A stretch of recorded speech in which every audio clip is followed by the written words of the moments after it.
السلام علیکم ورحمۃ اللہ وبرکاتہ۔ ہجرت سے پہلے نبی پاک صلی اللہ علیہ وسلم کے واقعہ کا آج 11واں ایپیسوڈ ہے۔ حضرت حمزہ رضی اللہ تعالیٰ عنہ بن عبد المطلب اور حضرت عمر رضی اللہ تعالیٰ عنہ بن ابن الخطاب کے مسلمان ہو جانے کے بعد ظلم و طغیان کے بادل چھٹنا شروع ہو گئے اور مسلمانوں کو جور و ستم کا تختہ مشق بنانے کے لیے مشرکین پر جو بدمستی چھائی ہوئی تھی اس کی جگہ سوجھ بوجھ لینے شروع کی۔ چنانچہ مشرکین نے یہ کوشش کی کہ اس دعوت سے نبی صلی اللہ علیہ وسلم کا جو منشا اور مقصود ہو سکتا ہے اسے فراواں مقدار میں فراہم کرنے کی پیشکش کر کے آپ صلی اللہ علیہ وسلم کو آپ کی دعوت و تبلیغ سے باز رکھنے کے لیے سودے بازی کی جائے، لیکن ان غریبوں کو پتہ نہیں تھا کہ وہ پوری کائنات جس پر سورج طلوع ہوتا ہے آپ کی دعوت کے مقابل پرگاہ کی حیثیت بھی نہیں رکھتی، اس لیے انہیں اپنے اس منصوبے میں ناکام و نامراد ہونا پڑا۔ حالات کی رفتار بدل چکی تھی، گرد و پیش کے ماحول میں فرق آ چکا تھا، لیکن ابو طالب کے اندیشے برقرار تھے۔ انہیں مشرکین کی طرف سے اپنے بھتیجے کے متعلق برابر خطرہ محسوس ہو رہا تھا۔ وہ پچھلے واقعات پر برابر غور کر رہے تھے۔ مشرکین نے انہیں مقابلہ آرائی کی دھمکی دی تھی، پھر ان کے بھتیجے کو عمارہ بن ولید کے عوض حاصل کر کے قتل کرنے کے لیے سودے بازی کی کوشش کی تھی۔ ابو جہل ایک بھاری پتھر لے کر ان کے بھتیجے کا سر کچلنے اٹھا تھا۔ عقبہ بن ابی معیط نے چادر لپیٹ کر گلا گھونٹنے اور مار ڈالنے کی کوشش کی تھی۔ خطاب کا بیٹا تلوار لے کر ان کا کام تمام کرنے نکلا تھا۔ ابو طالب ان واقعات پر غور کرتے تو انہیں ایک ایسے سنگین خطرے کی بو محسوس ہوتی جس سے ان کا دل کانپ اٹھتا۔ انہیں یقین ہو چکا تھا کہ مشرکین ان کا عہد توڑنے اور ان کے بھتیجے کو قتل کرنے کا تہیہ کر چکے ہیں۔ ان حالات میں خدا نخواستہ اگر کوئی مشرک اچانک آپ صلی اللہ علیہ وسلم پر ٹوٹ پڑا تو حمزہ یا عمر رضی اللہ تعالیٰ عنہ یا کوئی اور شخص کیا کام دے سکے گا؟ اب سوال یہ تھا کہ ان حالات میں ابو طالب کو کیا کرنا چاہیے۔ انہوں نے جب دیکھا کہ قریش ہر جانب سے ان کے بھتیجے کی مخالفت پر تل پڑے ہیں تو انہوں نے اپنے جد اعلیٰ عبد مناف کے دو صاحبزادوں ہاشم اور مطلب سے وجود میں آنے والے خاندانوں کو جمع کیا اور انہیں دعوت دی کہ اب تک وہ اپنے بھتیجے کی حفاظت و حمایت کا جو کام تنہا انجام دیتے رہے ہیں اب اسے سب مل کر انجام دے۔ ابو طالب کی یہ بات عربی حمیت کے پیش نظر ان دونوں خاندانوں کے سارے مسلم اور کافر افراد نے قبول کی۔ البتہ صرف ابو طالب کا بھائی ابو لہب ایک ایسا فرد تھا جس نے اسے منظور نہ کیا اور سارے خاندان سے الگ ہو کر مشرکین قریش سے جا ملا اور ان کا ساتھ دیا۔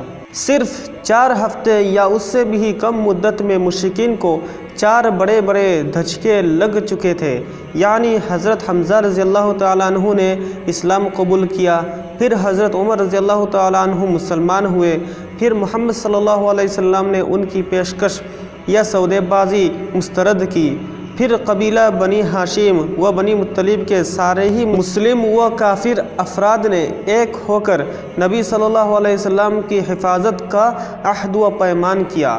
اس سے مشرکین چکرا گئے اور انہیں چکرانا ہی چاہیے تھا، کیونکہ ان کی سمجھ میں آ گیا کہ اگر انہوں نے نبی صلی اللہ علیہ وسلم کے قتل کا اقدام کیا تو آپ صلی اللہ علیہ وسلم کی حفاظت میں مکہ کی وادی مشرکین کے خون سے لالہ زار ہو جائے گی، بلکہ ممکن ہے ان کا مکمل صفایا ہی ہو جائے۔ اس لیے انہوں نے قتل کا منصوبہ چھوڑ کر ظلم کی ایک اور راہ تجویز کی جو ان کی اب تک کی تمام ظالمانہ کارروائیوں سے زیادہ سنگین تھی۔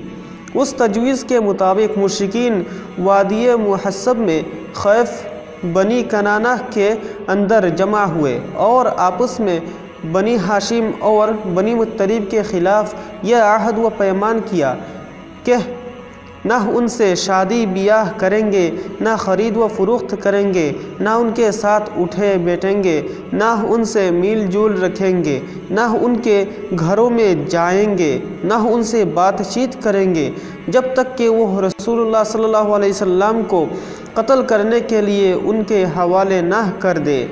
मुशरिकीन ने उस बायकाट की दस्तावेज़ के तौर पर एक सहीफ़ा लिखा जिसमें उस बात का आहद व पैमान किया गया था कि वो बनी हाशिम की तरफ से कभी भी किसी सुलह की पेशकश कबूल न करेंगे, न उनके साथ किसी तरह की मुरव्वत बरतेंगे जब तक कि वो रसूलुल्लाह सल्लल्लाहु अलैहि वसल्लम को कत्ल करने के लिए मुशरिकीन के हवाले न कर दे। बहरहाल यह आहद व पैमान तय पा गया और सहीफ़ा खाना काबा के अंदर लटका दिया गया। उसके नतीजे में अबू लहब के सिवा बनी हाशिम और बनी मुत्तलिब के सारे अफराद खाह मुसलमान रहे हों या काफिर समेट समटा कर शाइब अबी तालिब में महबूस हो गए। यह नबी करीम सल्लल्लाहु अलैहि वसल्लम की बासत के 7वें साल मुहर्रम की चांद रात का वाक़या है। उस बायकाट के नतीजे में हालात निहायत संगीन हो गए।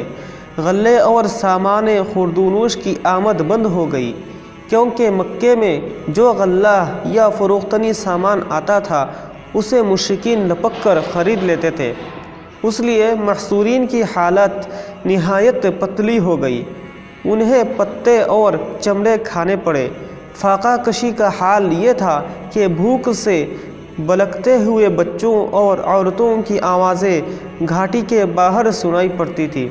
उनके पास बमुश्किल ही कोई चीज़ पहुंच पाती थी और वो भी पसे पर्दा। वह लोग हुर्मत वाले महीनों के अलावा बाकी अय्याम में अशियाए ज़रूरत की ख़रीद के लिए घाटी से बाहर निकलते भी न थे।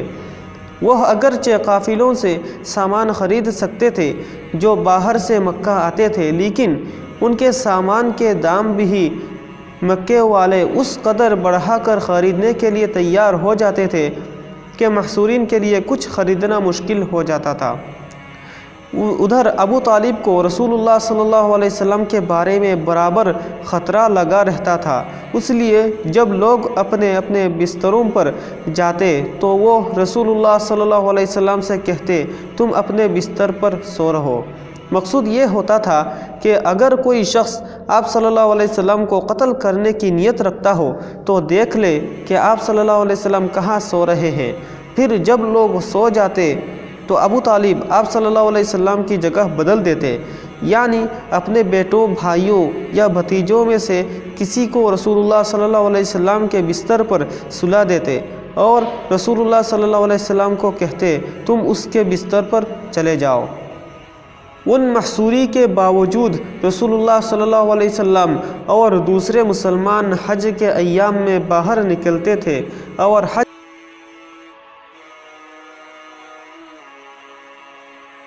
उन हालात में पूरे 3 साल गुजर गए। उसके बाद मुहर्रम 10 नबूवत में सहीफ़ा चाक किए जाने और उस ज़ालिमाना आहद व पैमान को ख़त्म किए जाने का वाक़या पेश आया। उसकी वजह यह थी कि शुरू ही से कुरैश के कुछ लोग अगर उस आहद व पैमान से राज़ी थे तो कुछ नाराज़ भी थे, और उन्हीं नाराज़ लोगों ने उस सहीफ़ा को चाक करने की तगवदो की।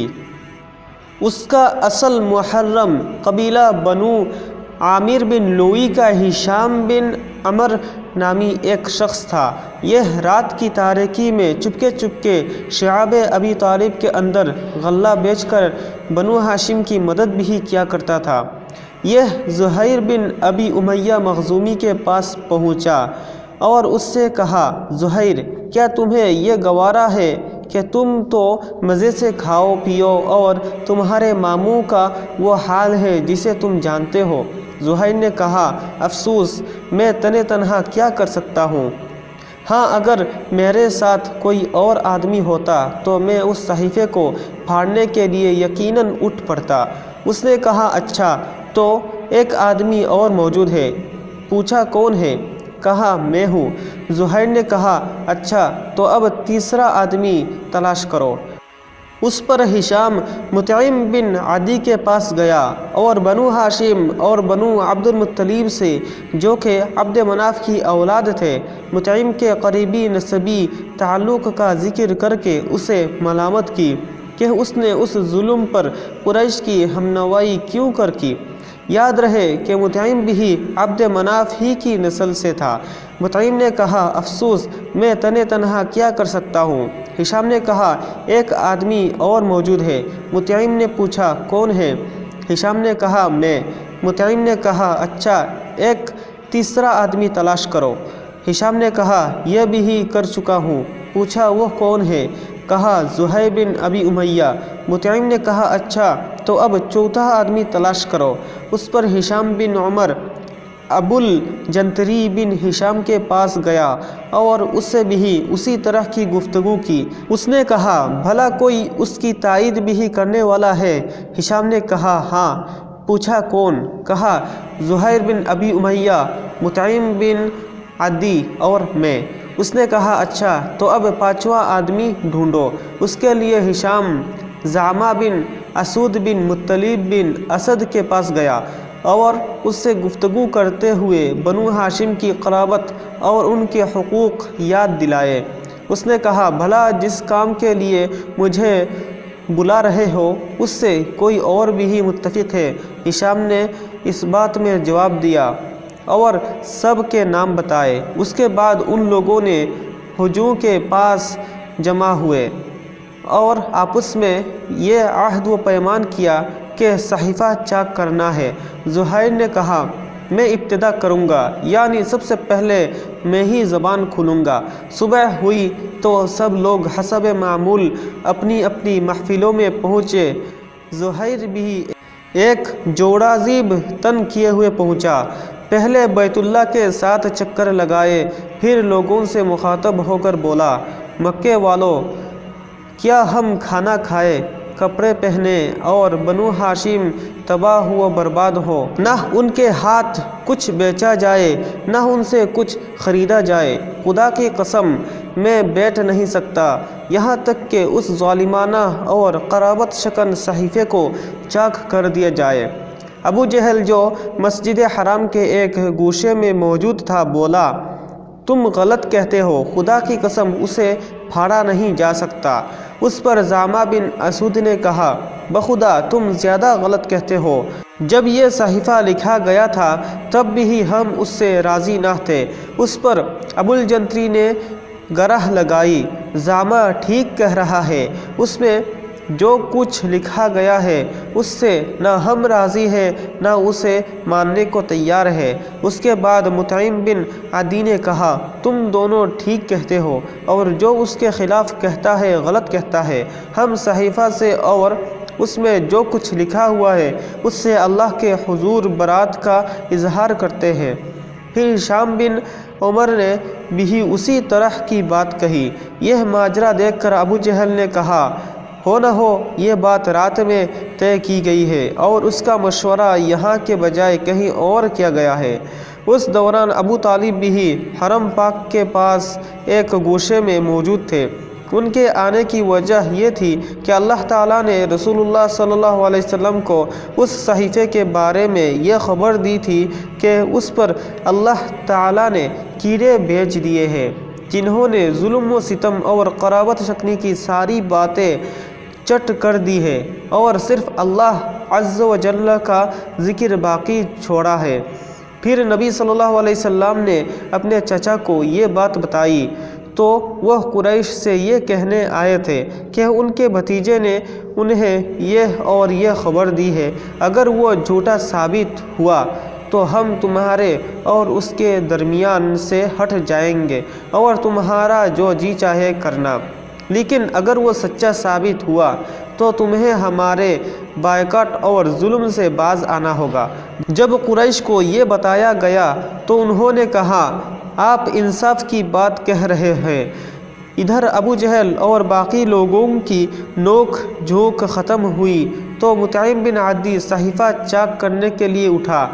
کیا دیکھتا ہے کہ واقعی کیڑوں نے اس کا صفایا کر دیا ہے، صرف بِاسْمِکَ اللہم باقی رہ گیا ہے، اور جہاں جہاں اللہ کا نام تھا وہ بچا ہے، یا کیڑوں نے اسے نہیں کھایا تھا۔ اس کے بعد صحیفہ چاک ہو گیا۔ رسول اللہ صلی اللہ علیہ وسلم اور بقیہ تمام حضرات شیاب ابو طالب سے نکل آئے، اور مشرکین نے آپ صلی اللہ علیہ وسلم کی نبوت کی ایک عظیم الشان نشانی دیکھی۔ مشرکین نے اس نشانی سے بھی رخ پھیر لیا اور اپنے کفر کی راہ میں چند قدم اور آگے بڑھ گئے۔ اس کے بعد کا قصہ اگلے ایپیسوڈ میں ہم جانیں گے۔ اگر